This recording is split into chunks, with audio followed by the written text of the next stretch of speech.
My name is Kenyon Schwartz, and today I will be exploring the negative, exclusive behavior within the LGBT community.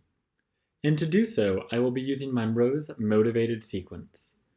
Being gay, I expected to find a lot of support and inclusivity within my community.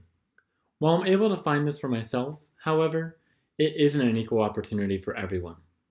Generally recognized and appreciated as one of the most supportive and inclusive in communities, there's actually a surprising amount of body shaming, exclusivity, and strong negative judgment among a large portion of the LGBT environment.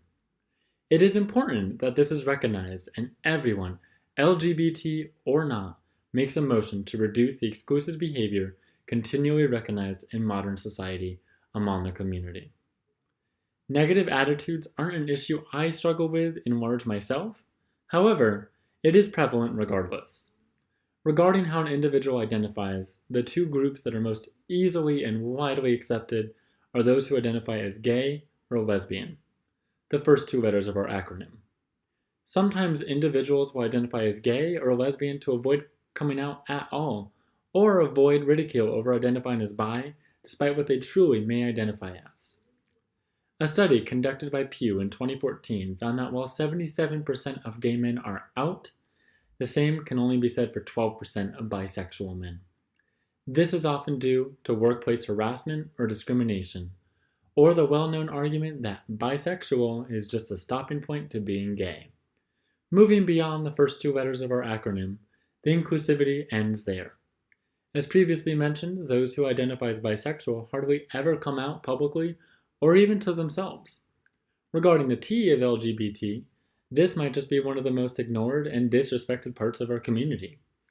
According to one investigation by Biomed Central, several individuals who identified as trans were reported to experience extended stigma, name-calling, harassment, and social rejection.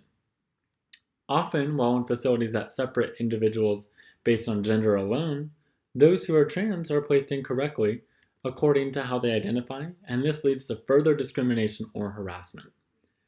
This can be seen in the popular Netflix original Orange is the New Black. Actress Laverne Cox plays a transgender woman who is placed in a stressful circumstance that makes her subject to harassment. And this is just a small example of what goes on daily across the US and throughout the world. While major issues begin with how individuals identify, the judgment doesn't stop there.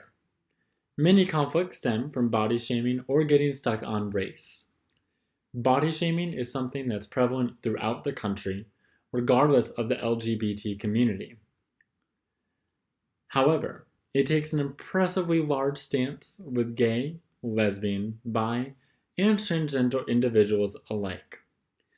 Those who are trans experience it on an entirely separate scale, as internal body dysmorphia is already a stressful fact for many, and something difficult to deal with. Adding external, body-negative comments creates an even more stressful environment and situation for many to deal with. While there are many resources for an individual to reach out to, it doesn't erase the initial shock and the initial pain. As Michael Brosseau of the Odyssey mentions, this bullshit, quite frankly, has got to stop. Commenting on the body exclusivity and the body shaming, as well as the hang-up on race. Whether someone is young or old, exploring sexuality on apps such as Tinder or Grindr is entirely possible and commonplace. Most people start as young as 16, and there are also a lot of people in their mid-50s, late 60s on there as well. This all comes into play when there are taglines mentioning no fats, femmes, or Asians. Having a type of someone I'm generally attracted to wouldn't be the issue. Yet by listing a complete exclusion of an entire ethnicity or body type is completely dismissing this group of people based on arbitrary terms. Having judgment towards the LGBT community from both within itself and from both outside is completely preventable and can be reduced as long as those who can educate themselves and do their part. The most important thing someone can do is to make sure, once again, to be educated. Many people don't know the impact of their words on others. or realize what someone may already be going through. It's impossible to control someone's reaction to an event. However, controlling the statement from the beginning may reduce negative impact.